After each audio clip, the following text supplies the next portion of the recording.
नमस्कार दोस्तों।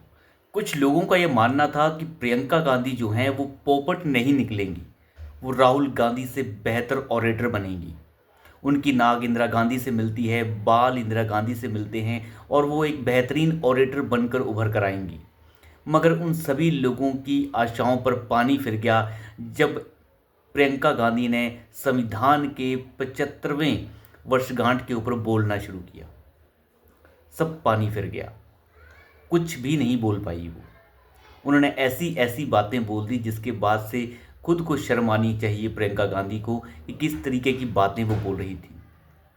लेकिन साथ ही साथ 55 साल का कांग्रेसी अधेड़ जो ये कह रहा है कि तपस्या करने से शरीर में गर्मी आ जाती है, इस अधेड़ को शायद यही नहीं पता कि सनातन की बेइज्जती और ये कहाँ तक करेंगे। इन लोगों का मुंह इतना काला हो गया है कि अब ये तपस्या को शरीर गर्म करने की एक प्रक्रिया बता रहे हैं। अंदाज़ा लगा के देखिए, जिस तपस्या से हमारे संतों को मोक्ष की प्राप्ति की बात होती है, उसी तपस्या को ये कंपेयर कर रहा है शरीर की गर्मी से। आप यहीं से अंदाज़ा लगा सकते हैं कि इनकी मानसिकता कितनी अच्छी हो सकती है।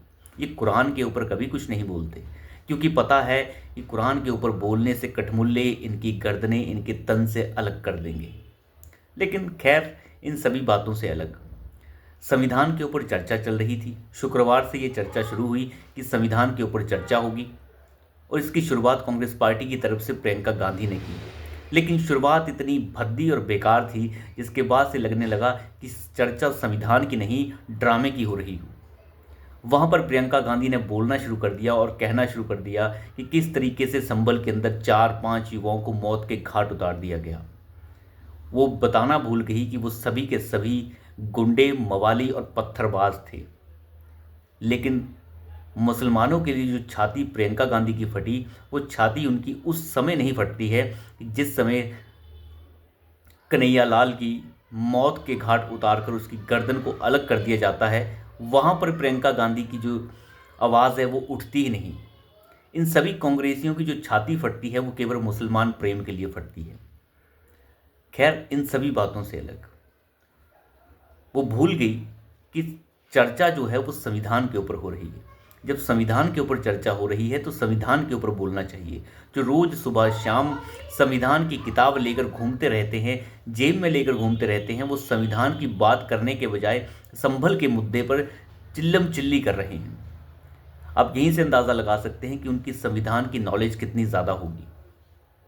प्रियंका गांधी ने हिमाचल के ऊपर बोला कि हिमाचल में कितने ज़्यादा किसान दिक्कत के अंदर हैं। वहाँ पर सेब उगाने वाले किसान बहुत ज़्यादा दिक्कत में हैं। उन्हें जो है बड़े बड़े उद्योगपतियों के आगे झुक कर रहना पड़ रहा है। लेकिन प्रियंका गांधी भूल गई कि हिमाचल में कांग्रेस पार्टी की ही सरकार चल रही है। अगर आप चाहें तो बदलाव कर सकते हैं। हमारे समझ के बाहर है कि वो लोग संविधान के ऊपर चर्चा कर रहे थे कि क्या कर रहे थे।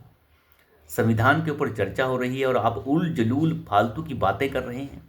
55 साल का अधेड़ जब संविधान के ऊपर चर्चा की बात शुरू करता है तो वो तरह तरह की बातें करने लगता है कि मैं उसके घर गया था, मैं उन्नाव में उसके घर गया था, मैं हाथरस में उसके घर गया तो वहाँ मुझे वो मिला, वहाँ मुझे फलाना मिला, वहाँ मुझे ढमकाना मिला, वहाँ एक रेप पीड़िता है। हालांकि कोर्ट इसके ऊपर फैसला सुना चुका है कि उस लड़की के साथ रेप नहीं हुआ था और जो आरोपी थे जिन्होंने उसकी हत्या की उनमें से एक को सज़ा हो चुकी है और बाकी बाइज्जत बरी हो चुके हैं। लेकिन ये 55 साल का अधेड़ उसके बाद तपस्या को शरीर की गर्मी बताने लग गया और कहने लग गया कि शरीर की गर्मी जो है वो तपस्या करने से आती है। आप मानसिक स्थिति का एक अंदाज़ा लगा के देखिए कि कांग्रेस पार्टी की मनोदशा कहाँ जाकर खड़ी हो रही है। इन लोगों को सनातन की बेइज्जती करने में बिल्कुल भी अफसोस महसूस नहीं होता। इन लोगों को बोलने का मौका ही अब नहीं मिलना चाहिए। बहुत मौका दिया जा चुका है इन्हें।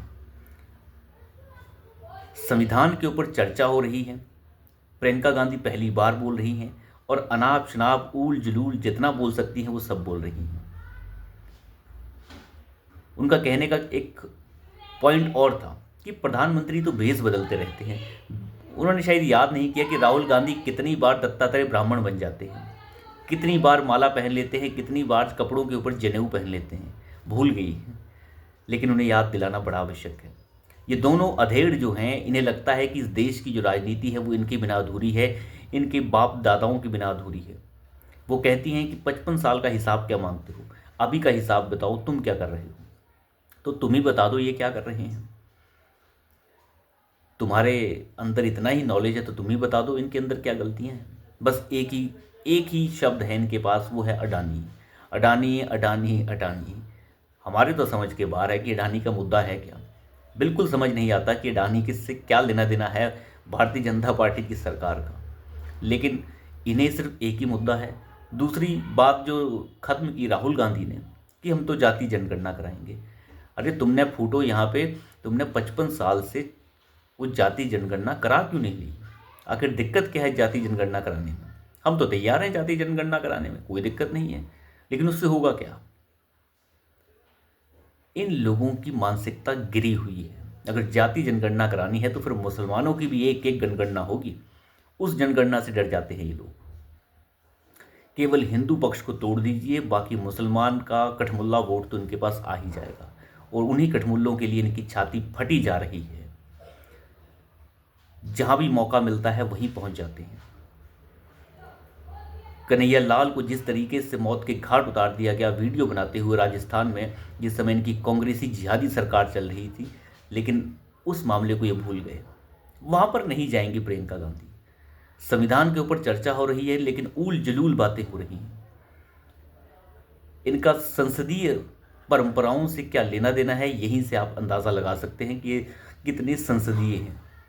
ये पूरे तरीके से असंसदीय है और इनकी भाषा भी असंसदीय है। ये सांसद बनने लायक ही नहीं है। एक भी भाषण राहुल गांधी का आज तक के इतिहास में ऐसा नहीं है जिसे याद रखा जाए। ऊल जलूल फालतू की बातें, अभी मुद्रा से इधर तुमने अंगूठा काट दिया, तुमने फलाना कर दिया, ये याद नहीं है कि तुमने किस तरीके से सिखों के सिर तन से अलग कर दिए 1984 में। उन बातों की इन्हें याद ही नहीं आती। कैसे राजीव गांधी ने भोपाल गैस कांड के हत्यारे को देश से बाहर भेज दिया, ये इन्हें याद नहीं आता, आएगा भी नहीं। और बाकी इन्हें देश याद दिला देगा कि तुम्हारी कितनी काली करतूतें थी। तो अभी के लिए इतना ही। धन्यवाद।